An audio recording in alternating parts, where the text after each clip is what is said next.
বিশ্ব মোড়ল খ্যাত যুক্তরাষ্ট্র, যার আধিপত্যের নামডাক বাচ্চা থেকে বুড়ো কারোরই অজানা নয়। তবে এবার সেই পাহাড় সমান অহংকারের পতনের বোধহয় খুব বেশি দেরি নেই। মধ্যপ্রাচ্যে চোখ রেখে যুক্তরাষ্ট্র যেন নিজের পায়ে নিজেই কুড়াল মেরেছে, আর ইরান সেই চোখটাকেই যেন পুড়িয়ে দিচ্ছে। কোনোভাবেই ইরানকে বাগে আনতে না পেরে এবার এশিয়ায় এসে ইরানেরই আরেক কৌশলগত মিত্র যুক্তরাষ্ট্রের তেমন বনিবনা নেই এমন এক রাষ্ট্রের কাছে হাত পাততে যাবে যুক্তরাষ্ট্র।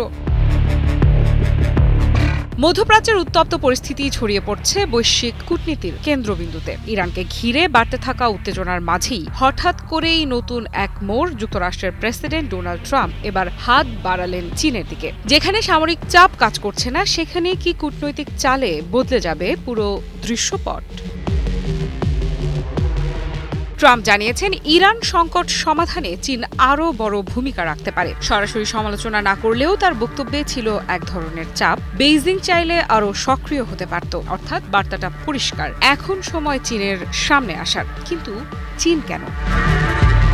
কারণ ইরানের সঙ্গে চীনের সম্পর্ক শুধু কূটনৈতিক নয়, অর্থনৈতিক এবং কৌশলগত দিক থেকেও অত্যন্ত গভীর। তেলের বাজার থেকে শুরু করে অবকাঠামো, বিনিয়োগ, সব জায়গাতেই তেহরানের ওপর প্রভাব রয়েছে বেইজিংয়ের। তাই অনেকেই মনে করছেন, যুক্তরাষ্ট্র যেখানে চাপ দিয়ে ব্যর্থ, সেখানে চীন হয়তো কথার মাধ্যমে ফল আনতে পারে।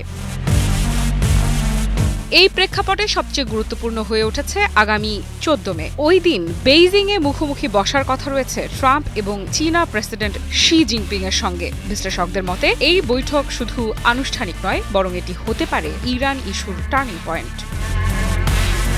ধারণা করা হচ্ছে, ওই বৈঠকে ট্রাম্প সরাসরি চীনের কাছে দাবি তুলবেন, ইরানের উপর চাপ বাড়াতে হবে, বিশেষ করে পারমাণবিক কর্মসূচি এবং আঞ্চলিক সামরিক তৎপরতা সীমিত করতে বেইজিংকে আরও কঠোর ভূমিকা নিতে হবে। অন্যদিকে চীনের অবস্থান এখনো অনেকটাই ভারসাম্যমূলক। তারা একদিকে ইরানের সঙ্গে সম্পর্ক বজায় রাখছে, অন্যদিকে সরাসরি সংঘাতে জড়াতে চায় না। এই সূক্ষ্ম ভারসাম্যই এখন সবচেয়ে বড় প্রশ্ন। চীন কি যুক্তরাষ্ট্রের আহ্বানে সাড়া দেবে, নাকি নিরপেক্ষ অবস্থানে থাকবে? তবে সাম্প্রতিক যুদ্ধের নানা গোয়েন্দা তথ্য কিন্তু প্রমাণ করে চীন ইরানের পরম বন্ধু। তাই যুক্তরাষ্ট্রের এই সফরে আখেরে তেমন লাভ হবে বলে মনে হচ্ছে না। এত সহজে চীন কি ইরানকে আলোচনার টেবিলে ফিরিয়ে আনতে পারবে, নাকি এটি শুধু আরেকটি কূটনৈতিক চেষ্টা যা শেষ পর্যন্ত ব্যর্থতার খাতায় নাম লেখাবে? আফরিদা ইফরাত, নিউজ 24।